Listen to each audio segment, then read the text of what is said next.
Hey, ambitious professionals. I am Tegan Bartos, founder of Jolt Your Career, and thank you for joining me today.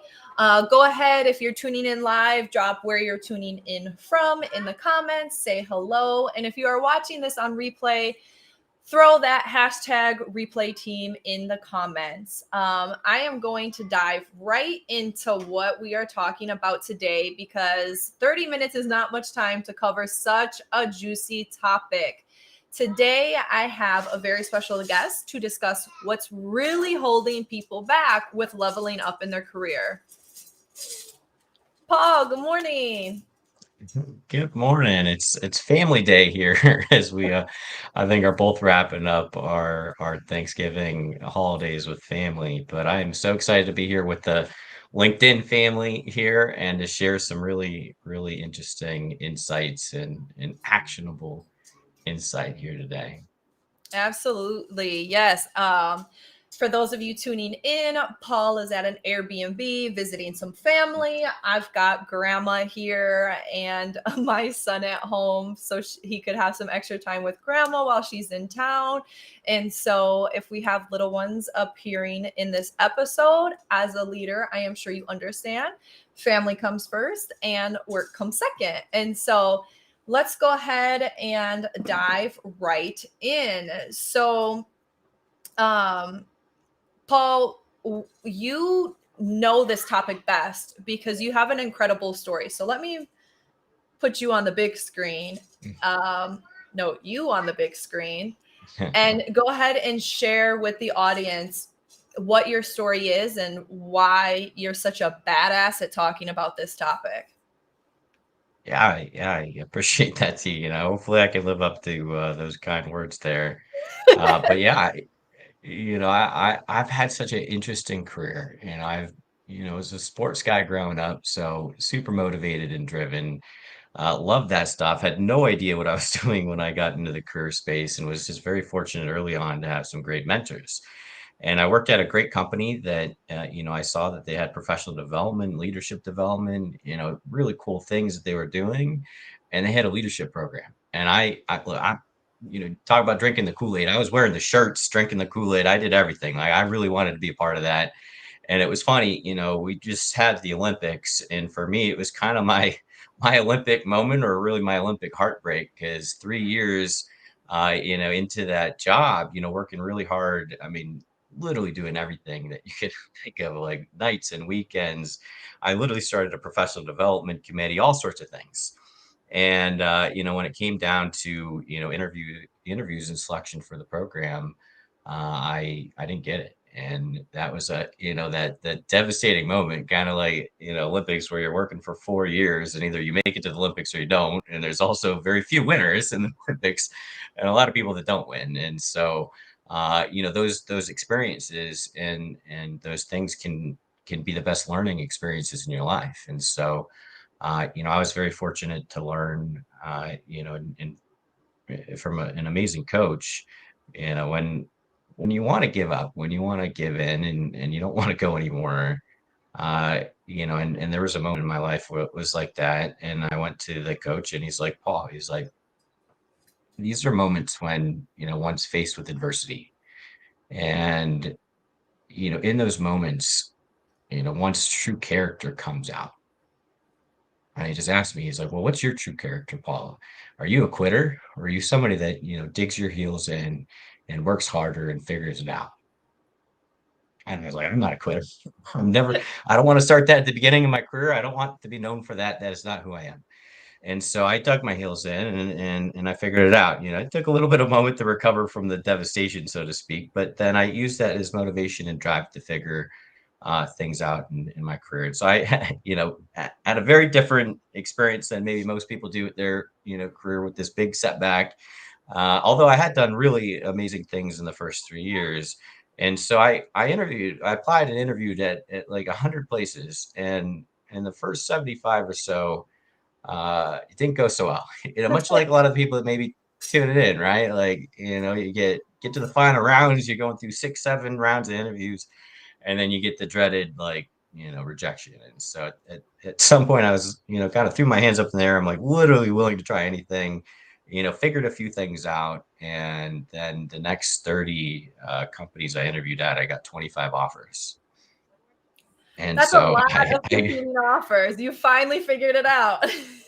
I did, and it was a lot like playing Russian roulette, because it wasn't like I had them all at the exact same time, and I was like, going through the list. It was like, you had to let some go, because for me at the time, it was like I didn't want to settle. I knew that I did a lot of really cool things. I had saved, my previous company like tens of millions of dollars, but I was terrible, I guess, at interviewing and getting offers until that point. And so I really wanted to do and find a job that was right for me. And so I passed up a lot of them.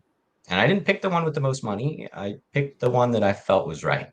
And, here I lost, what I thought was a job of my dreams. And then I ended up finding a job that was way better. And I ended up get paid to travel and like live in different parts of the country. I ended up meeting my amazing wife that's in the other room and have an amazing daughter. And oh my gosh, like, again, these things don't happen to us. These things happen for us, because I Yeah. wouldn't be the person that I am. I wouldn't have the life that I have now if it wasn't for that. I wouldn't be here as a career coach had I not gone through that sort of experience. And then, just sort of fast forwarding through the next 14 years, I kind of, with my work ethic and, occasionally I have some intelligent moments in my career, and I moved up the ranks fairly quickly. But I then soon learned what got you to one level holds you back from the next, or Yeah. sometimes can hold you back from the next. And being a go getter and sometimes even a go taker, can only get you so far. If you're driven and motivated, and you get stuff done, that's awesome as an individual contributor. Once you break into management and really into leadership, so much more about how you help and inspire and build others up. So it's not about you. It's not about your accomplishments. It's not about your results. It's not about your ideas. It's how you can help generate those things in other people. And so many people struggle. And this is, again, like at a different part of your career, trying to break into, maybe be a manager or senior manager or director or VP. And it's like, oh, I need to deliver more results. I need to get more done. I need to work harder. And it's not about pushing for a promotion. Really, to get promoted and to do more in your career, it's a lot more about creating a pull where other people want to pull you up, because they're like, you don't want to work for the person that's a hard driving go-getter person that all they care about is results.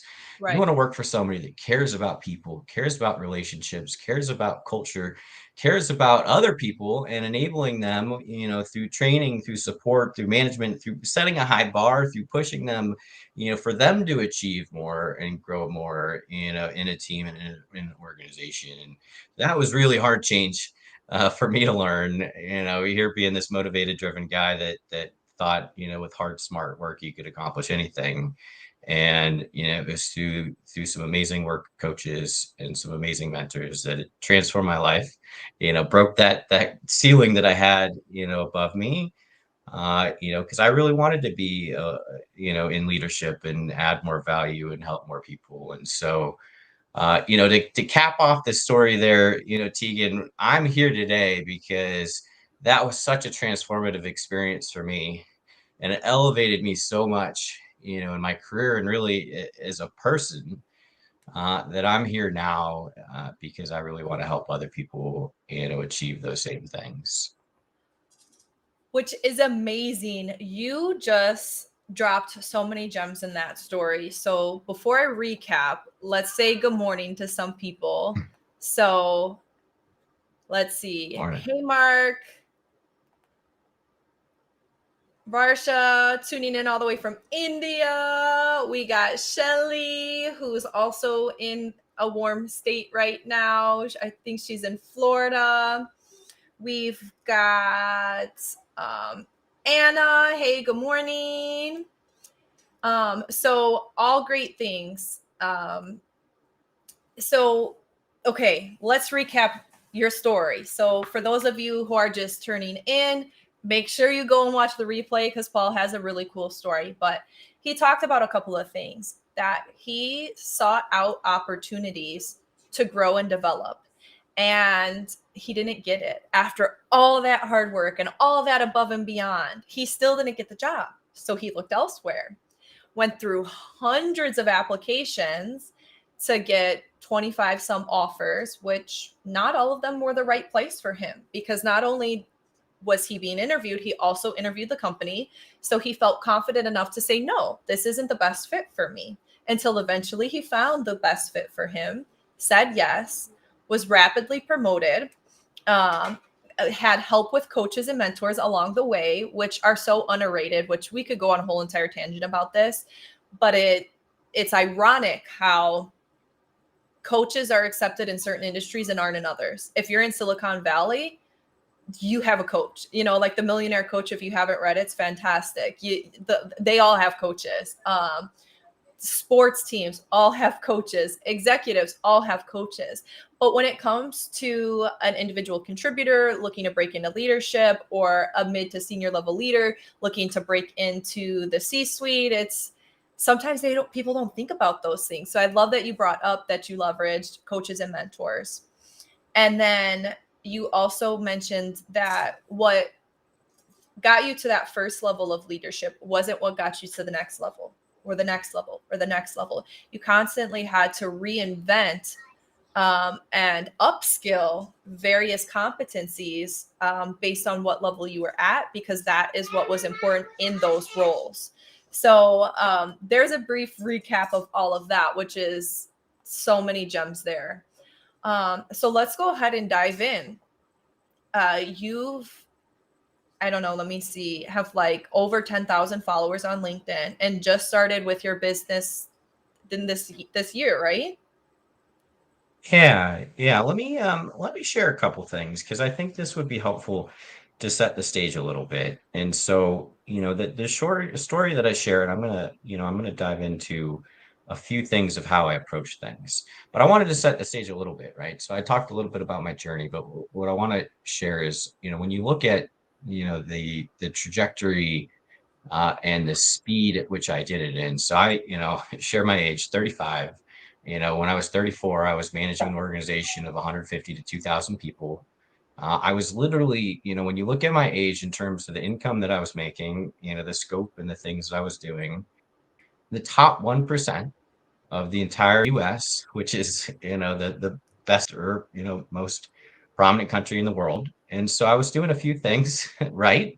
And more importantly, what I want to share with you guys is doing the right things the right way is what matters so much. Yeah.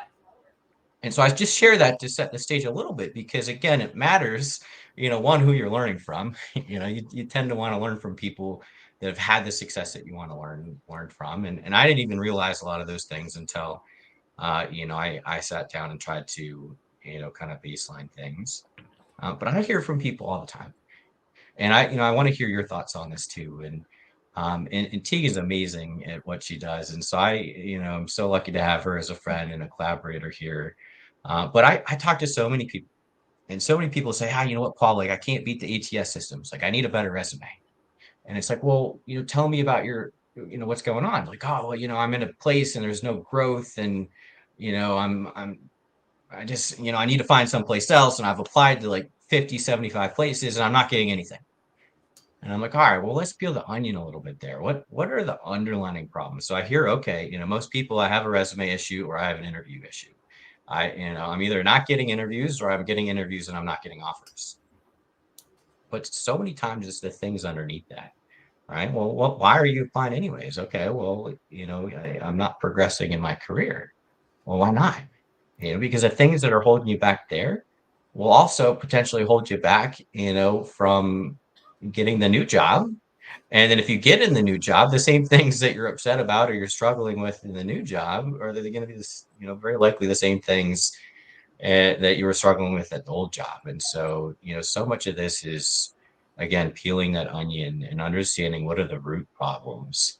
And I guess some of that's my background of process improvement and business transformation. You go down the 5 levels and sometimes more of why, to understand what's going on. And so the summary that I want to share is it's often not just the resume or interview skills.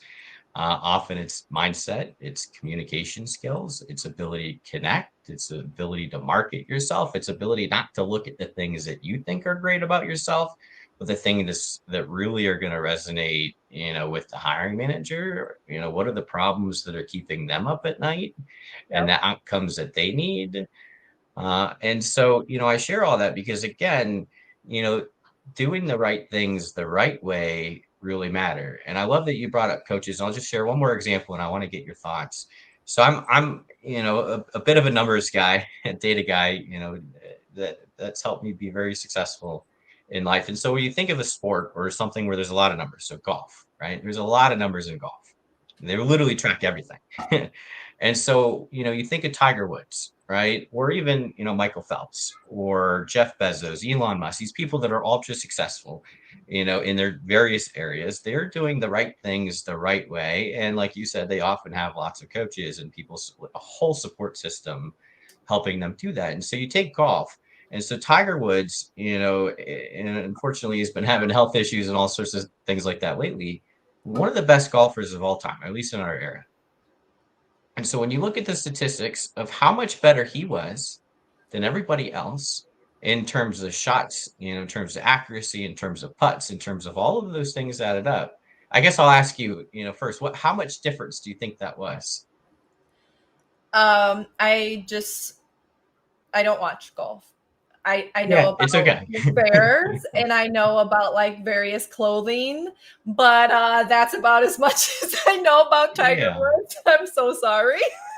Oh, no, it's But okay. there's a And I big asked difference that because, between A players, B players, and C players. And most people who think they're A players, they're probably actually C players, which means meets expectations. Very few people are actually like the Michael Jordans or the Tiger Woods yeah, of their industry. 100%. And so so many people are going to say, oh, man, they're like 50% better or 90% better. The truth of the matter is, when you add all the statistics up, Tiger Woods was only 2.7% better than the rest of the top 10.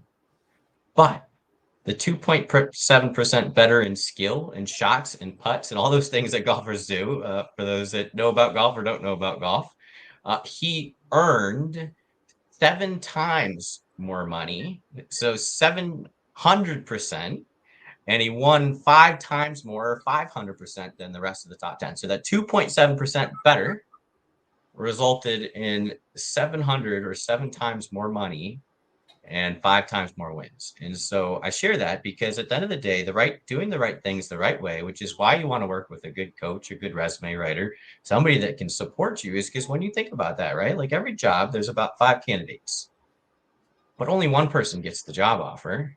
Yep. All right. And if that same person applied to 5 other jobs, they likely got offers at those companies too, because that person's doing the right things the right way.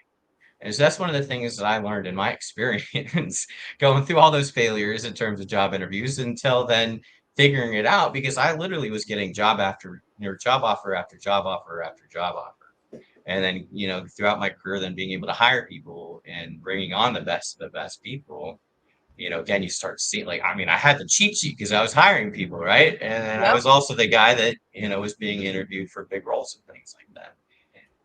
And so I'm curious, to get your thoughts on there, but it's so important, to be doing not just the right things. Like, yeah, I'm networking. Yeah, I have a resume. Yeah, I'm applying, but doing them the right way makes all the difference. It really does. And for a lot of people, it's just small tweaks. And so when career coaches like Paul and myself say, you have to figure out the company's pain point. You have to figure out what is the need for this position. That's exactly what we're talking about. Because what you think may not actually be it. If you're not getting the jobs, you don't know what organizations want. Otherwise, you would be selling yourself that way. And so that's where effectively articulating yourself comes in handy. The resume, as a resume writer, they're not very important. Like that, they're not. They may help get you the interview, but that's about it. The hiring manager may never even look at your resume. They're probably going to pull up your LinkedIn profile nowadays versus even looking at your resume. They're not that important. But what is important is doing that soul searching, figuring out what you were able to accomplish at that level, which Paul said, isn't what's going to get you to the next level. And figuring out how to pull on other aspects of side projects or stretch assignments that are making you capable of the next role. That potential that you have, that you took the initiative out, like we talked about earlier, to go ahead and get. So if you're at the individual contributor level, who are you mentoring? What side projects has leadership personally tapped you for because they believe in stretching you a bit, that you can have additional capacity to maybe work with a high profile client, or since Paul did process improvements, maybe really get into the weeds with data and figure out, okay, what truly is the problem? Because putting a Band-Aid on something isn't going to fix it outside and above and beyond your duties. And then figuring out how to articulate that in a way that is going to be attractive to potential new employers. But before we even talk about switching to another employer, think about if you're not being promoted from within, like Paul said, there's probably a gap there, and we need to figure out what that is. So if you're watching this and if you want to figure out a way without investing in a coach, but I highly recommend that, go in my featured section. And I have a clarity booklet where there's a SWOT analysis, or you can download a SWOT analysis or make one yourself. But think about your strengths. As an individual contributor, those strengths are going to be different than leadership strengths. And really think about those different strengths that you have for hard skills as well as soft skills. And then what are your weaknesses? Are there politics at your current organization? Is it a smaller organization where there's not a lot of upward mobility growth because nobody's retiring anytime soon? What other weaknesses do you have? Are you maybe not the best at dealing with lazy people? As a leader, you're going to have lazy people on your team, and you're going to need to figure out how to motivate them. You're going to have to figure out how to drive them, put them on performance plans, and potentially find someone new. What are your threats? Do you not have a certification that it seems like is really important? Does your organization only promote someone into a leadership role with a 4-year degree and you don't have one, but haven't needed one up until this point? Then maybe you will have to switch to an outside organization. And what are your opportunities? We all know that going to a new company, you're going to get paid more. And so that's a potential opportunity. Are there internal opportunities? What industries have high projected growth that you're interested in? There's so many different ways to look at it. And so we have a lot of people tuning in this morning, Paul. So let's go ahead and say good morning to a few more people. We've got Maureen, who is amazing. She's my massage therapist, and she does a lot of really cool virtual workouts for those who are still being mindful about quarantining, not going in the gym. So hit her up if you want to join her fitness group. Nicola, which Amsterdam in the afternoon. We have a LinkedIn user from NYC. I see you on sleuth mode. That's okay. I sometimes use it too. Yeah. And I would just add, if you guys have any questions, right, like ask them. And I think we'll try to take a little bit of time at the end to make sure we jump on any specific questions that you have. Because, I know that you don't always, everybody doesn't always get to talk with, career coaches and experts and different things. So feel free to drop some questions. I'd love to answer a few. And yeah, continue. I don't know if there's anybody else that you want to shout out there, Tegan, but love that people are tuning in. I love these sort of sessions. Shelly added, find a mentor who can honestly talk to you about where you want to go and what you need to do to get there. If you haven't talked with, if you can't have this talk with your manager. And Shelly's so spot on, because sometimes the threat on your SWOT analysis is your manager. Maybe they're threatened to take concerned about if you're going to take their job. Not all managers or leaders get the training. Middle managers get gypped when it comes to training. And that's why I love programs like Paul's program to really coach you on how to be the most effective leader that you can be. So you don't lose it and you don't mess it up. I mean, yeah, you're going to mess up, but it's how you recover from those things. And so finding a mentor and eventually gaining sponsorship. If you're looking for internal mobility, that's really where it's at. And come prepared, come with an agenda, figure out, hey, Yeah. can I have 30 minutes of your time? If you do have a supportive manager, set up those weekly, bi-weekly, monthly, whatever they have the capacity for, one-on-ones, because that's what management is for, is to help you grow. So whether you're already a manager and you're reporting into a, you know, a senior leader, or you're a senior leader reporting into an executive, those one-on-ones should not only be about what projects you're working on, but about your professional development. Hey, this is an area of opportunity for me, and I'd really like to work on Yeah. this. Can you support me with this area of growth? And So then if they're going to be open to it. I mean, Paul, you've been in this position. How do you recommend people approach their leaders, or maybe not their direct leader, but another sponsor within the organization? Yeah, yeah. No, thank you. What I'd like to add, when there was a lady that a peer of mine worked with not too long ago. He actually was doing a group program with a bunch of people that had been laid off. She'd been at a company for 25 years. She started there at the same time as another person, and they just became friends because like they had the same family, went to the same school, had the same background, did the same job. And after a couple of years, they kind of lost touch because he moved to another team. And then 25 years later, she was, let go, and he was still there. And so they asked, well, like, what made the difference? And she's like, well, for me, I was just focused on doing my job. He was a master networker. And like, well, where is he now? He's like, he's the president of the entire company. And so the point of that really is it's not just about networking. It's about doing a lot of things, and it's about the people aspect. And at some point, doing your job really, really well becomes the bare minimum, right? It's like showing up every day. Like that's expected That's the as you C reach the player. higher That's the levels. C player And so doing your job. it is so many people, and I'm the same way, right? So I have that unique experience, or I was the same way. You feel like you're trying to put in so much effort, and some people, I mean, people get frustrated, and it's like if you feel like you're going upstream against current, and like people aren't, going on, or like people aren't jumping on your ideas, like things just seem hard, and that's where I love to help people, because it doesn't have to be. There are people like in your career, and a lot of people will use this analogy, they're water walkers, and they just get promoted after promoted after promoted, and they make it look easy. And I'll give you a secret, it is for them. They are doing the right things the right way. They are going with the current downstream. They realize how to inspire and influence and bring people along, and they often don't do it alone. They have mentors, and they have coaches, and they have all those things. And so often you're not going to get that kind of advice from your manager. And so you need to have mentors, you need to have sponsors, just like you said. You need to have, and mentors don't have to be people above you. They don't even have to be in the same, industry. Heck, I learned a lot from my 3-year-old daughter, because no matter what I do at the end of the day, I can't control what she does. She's her own little spunky person. And so I have to learn how to get her to want to do things.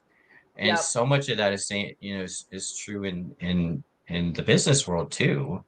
And so I love that, you mentioned that. And a lot of it comes down to, like you mentioned earlier in this chat, doing a lot of the little things the right way, right? And you can have great ideas, but at some point, being the idea person holds you back.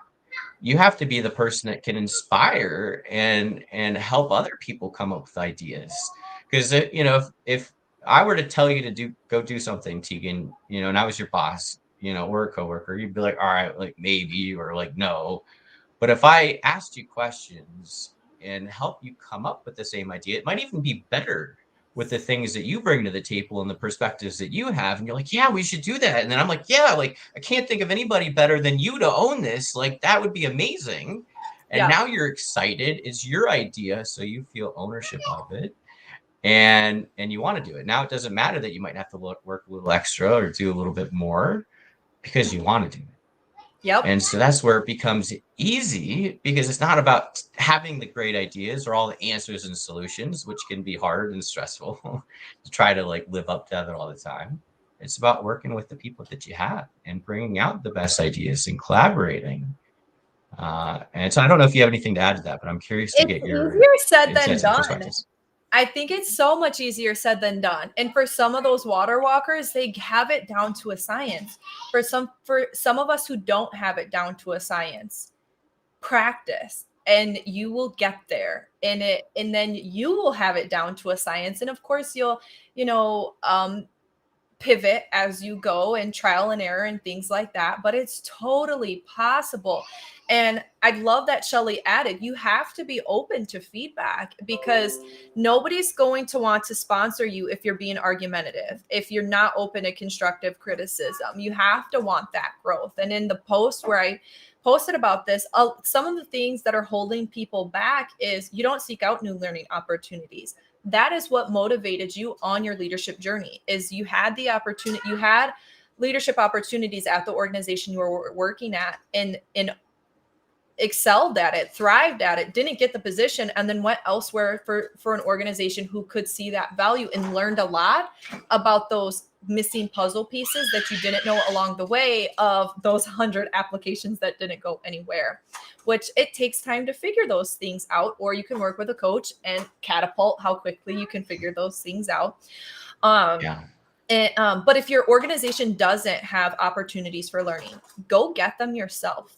If you want to become a project manager, go study for your PMP. If you want to break into tech, go to a boot camp. There are so many different things that you can do to invest in yourself. It's not someone else's responsibility to develop you, it's yours. So that's one. Seek out new learning opportunities. Yeah. Another one. If I can add, because there's a huge caveat there, in that, and many times in my career where I felt stuck or frustrated, I'm like, I need to get my MBA, or I need to get a master's degree. And sometimes, yes, those things are very valuable and needed. But what I've learned is that you want to seek out the things that are actually going to help you with the gaps that you have and get to the next level.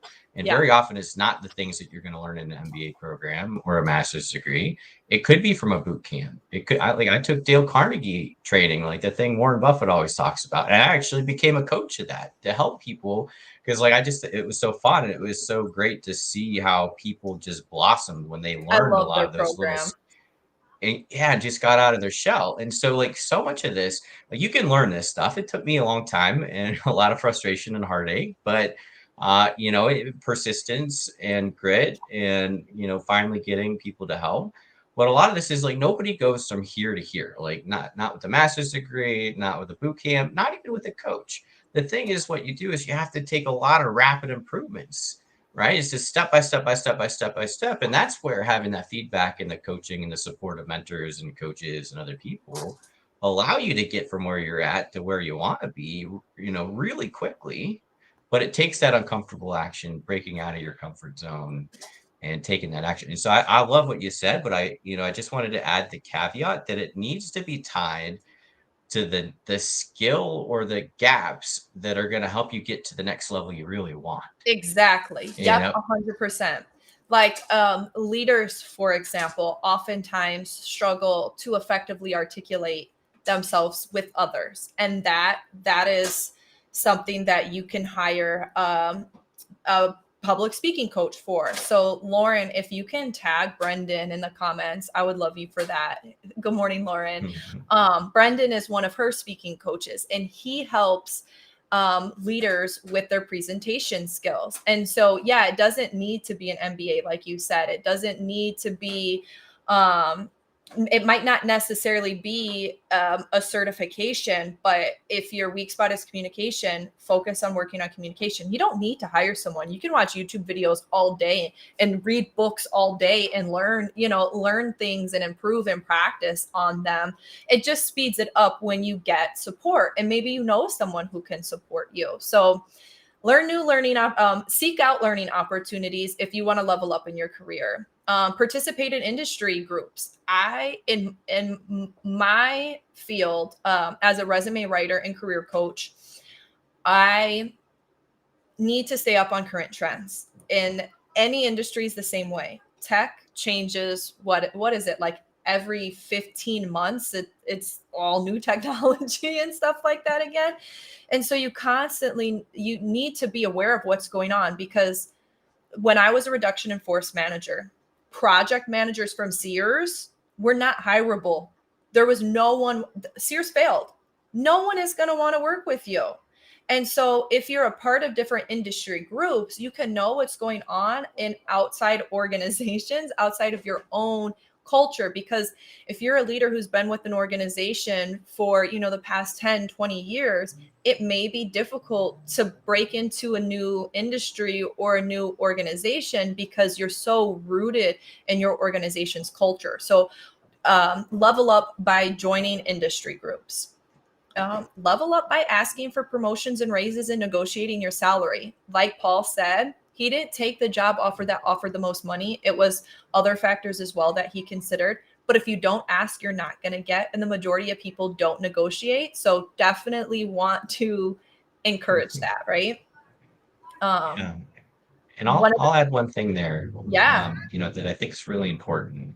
And I was so lucky to get this advice early on in my career, is you are the master of your destiny and the captain of your ship, so to speak. There is nobody else in this world that's going to care more about your career than you. Not the most amazing manager, not the most amazing mentor, not your mom, not your spouse, not anybody is going to care about it more than you. And so you have to be proactive. Right. And so many people are like, oh, I never got promoted. It's like the first question asked is like, if you talk to your manager about it. Like, no, I've never talked to him about it. Like, oh, well, wait a second. You have to pursue these things. You have to have some form of ambition to want to do more. And I think where a lot of people get into this trouble is saying, like, no, I got to learn everything first, and then I'll be ready. And it's like, well, the best way to learn is to throw yourself into a situation where, you don't know a lot of stuff and you have to learn it quickly and then to keep doing that, yeah, and so I would just say that you have to, look, if you're sitting on your couch watching Netflix every day and not being proactive with your life and your career, like, there is no easy button. You can't hire a coach, you can't hire a resume writer. Like, it takes work, and it takes being proactive, and it takes being putting in the work and getting outside and pushing your comfort zone. Certainly can help when you have coaches and mentors and YouTube videos and other things that you do, books. But you got to do it. It's not magically going to happen. And that, the last thing that I'll share there is that, sometimes it's tough, yeah, and sometimes you're going to get a lot of failure. I mean, as an entrepreneur, and somebody asked, in the questions I want to try to answer is, why am I doing this now? Well, some of the things that you learn, and you talked about clarity, it's also like personal clarity. What are the things that you're really driven and passionate about? Now, the caveat there is the most successful people can make whatever they're doing the thing that they're passionate about, right? They think of what's their boss or their boss's problems, what's keeping them up at night. How do I make that my personal purpose and mission to solve those things? There's a great book called Impact Players that talks about that, right? Like, don't just try to find the things you like to do, because who cares about what you like to do other than you, right? Do what matters to the business, and do what matters to the people if you're trying to grow your career, to the people that would want to grow you in your career.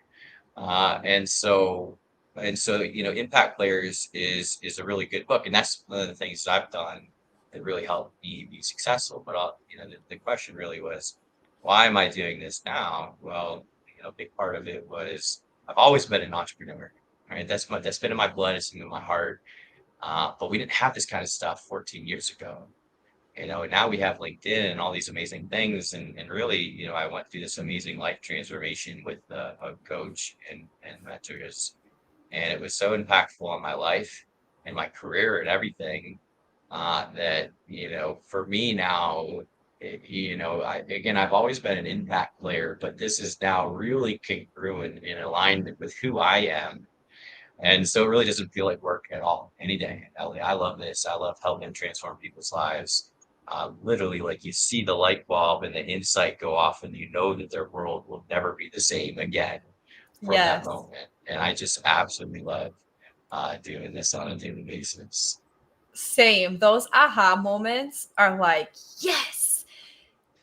For me, when I work with ambitious professionals, and so they have that hustle, that drive where they want to take ownership of their career, and they typically already have the pieces and just are busy and just don't want to do it themselves, right? So I write them their resume. It's let me take one thing off your plate, right? But for some professionals who don't have all the puzzle pieces, are still trying to figure that out, and you see them first time around, and then they get that, then they get that promotion in a new organization, took a chance on them, and then they come back, a year or two later and say, I'm ready for the next step. Here's my Power BI charts of everything, all my matrix. Here's a list of all of my projects that I've worked on and what the challenge was and what the accomplishment was. And they keep such detailed notes, and they take that advice like, oh, I need to keep a brag file. Yes, you need to remember what you do, because we forget, because like you said, we can get so wrapped up in our day-to-day responsibilities that our career's on autopilot instead of being intentional about where we're taking our career. And so if we're intentional about it, we track it, because again, like you said, data matters. So you track these things and you look at it and think, okay, this is what I'm interested in now. This is what I'm interested in doing down the road. And when there comes time to a pivot, now I'm interested in something else. You can be strategic about how you're moving about your projects and your roles that you're accepting in the companies that you're working for. And you can make these things happen, which is that aha moment. And that all of those puzzle pieces, being able to help people, like a lot of people can do the edges, but then filling in the middle, it's difficult. It's like, well, it's a lot of pieces to put together. And when you can't see the picture on the puzzle, it makes it even more difficult. So it's that, for Nicola, that is probably why both of us enjoy this so much, is giving back, because so many people gave to us. And it's like, now that we know how to do it, it feels wrong not to share it with others. So I love that you asked that question. We've got another question. I want to be respectful of your time. I know we're already running over, but we've got the question. Don't know why. Yeah. Yep. So I think, I think we can answer this in two ways. So I think it might be fun to kind of close this up in a way that we answer this question.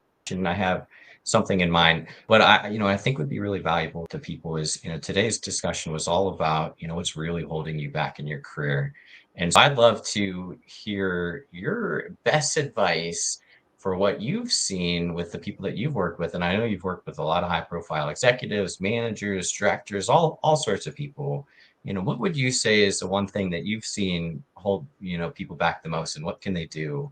And then I'll add a little example as well there too.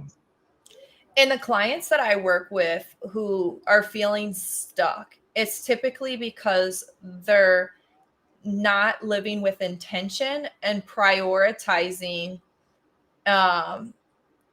their goals.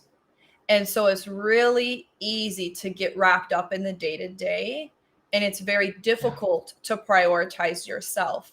And no offense to the fellas watching, but especially to the ladies that I work with, whether you are a mother or not, if you are managing a household, whether that be, like single lady or married lady or whatever, we are hardwired a little bit differently to not always invest in ourselves and prioritize our goals. And so I say F that and do it anyways. Absolutely figure out, hey, this is what I want. This is where I want to go, and take intentional steps to get there. And so, Paul, since you can bring a more male perspective, and I don't want to generalize or do any stereotypes, because there's plenty of women who are just like, I've got this. But for the clients that I see struggling with that, that's a big factor of, I need to prioritize my family. I am so caught up in work and in the weeds from just always saying yes. Putting those boundaries up and saying no to things that aren't a priority and aren't going to serve your intentional goals. Yeah. So Paul, how about you? I absolutely love that. That was such a great insight, Tegan. Mine's going to dovetail, almost exactly on that, but maybe through a different lens. And so you can see, like, right, like there, and there's so many amazing other coaches and leaders and experts on today too. And so, if you're still on, I'd love for you to add in too. But that was so spot on. And so, the flavor that I would add there is that so many of us get caught up in being busy, and we think, and so, to go back to Tripty's question too, like we think we're doing the right stuff, right? Like let's like we're in motion, right? We're doing things, I'm working long hours and nights and weekends. But look, at the end of the day, it's the 20% of things that are going to deliver 80% of the value. And so you don't have to work all day every day. If you're working on the things that are the most leveraged activities that are going to deliver the highest value. And so, that you said you need to prioritize, you need to have a plan, you need to be strategic. And it's true. I mean, just like the projects and things that you work on at work, right? You got to do that with your own career and your own development. And you got to then, prioritize, ruthlessly prioritize the things that are really going to deliver the results. And that's where having mentors and coaches and people can really help, because having that outside perspective, we live in our own little tornado. And we could be like the most productive, like successful people. But the problem that all of us have is you can't see past your little tornado. But so, sometimes things are so obvious, like somebody walking down the street that's not in your tornado can see that, and call out or identify the things that are really, holding you back. And so, my advice, is that you have to be strategic, and you have to do those right things the right way, the 20%. Right. And it's not about grinding and working hard, and it's not about like trying to find balance of everything. Like you can have it all, but you need to pare it down and prioritize and focus on the things that are really, really going to deliver the results. And that's why so many people feel like they're going upstream against the current, because they're busy, they're doing a lot of stuff, but they're not doing it in the right way. And so what I see most people struggle with, is, somebody asks like, how do I land a job about remote, or how do I, get promoted, or how do I, you know, find my dream job? And it's like, well, it's, you got to become the person that those things just come to, right? It's not like, there are books like Atomic Habit and Compound Effect. They share, don't just reach for a goal, become a person that accomplishes those goals just by the things that they do every day. And so again, it's about improving, the way that you market yourself, the way that you position yourself, the way that you communicate, the things that you do, how you capture your, the great things that you did, and the numbers and the metrics and the accomplishments. But again, not just through your lens, through the lens that's going to resonate with the people around you, and create this pull, right? I want to pull you to these dream jobs. I want to pull you to this next promotion. I want to pull you to look, we want you, like, we want you so much that you want to be remote. Sure. And you know what? Let's give you some more money just to build a home office. And you know what? Oh, you want, you negotiated. We want to give you a little bit more money. Sure. I have clients that we've negotiated over 120K on top of the original offers. And so it's about how you do that and how you position yourself. And it's not, doesn't happen just at the negotiation, it happens through the whole process.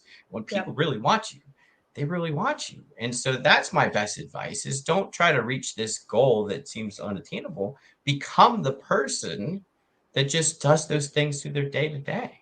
And people want to pull them, to these amazing opportunities. Well, on that note, the very inspirational become the person who attracts what you want.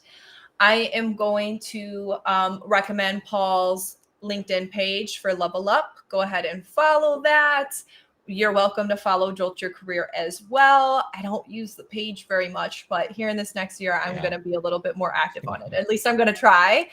And Paul, thank you so much for joining me. I'm so glad that you and your wife and little one were able to travel to go visit some family over the holiday, and that you were able to squeeze some time in today to drop so many gems. So it was an absolute action-packed session today that, like, Thank you, Take Tegan. notes, go back and watch the replay, because this stuff is pure gold right here. So for everybody tuning in, have a wonderful day. We will catch you next Tuesday, 8 a.m. Central Time, that depending on where you're tuning in from. And Paul, we will be in touch soon. Bye, All right. everyone. Thank you so much, Tegan. Yeah, bye, everybody. Thank you so much for tuning in.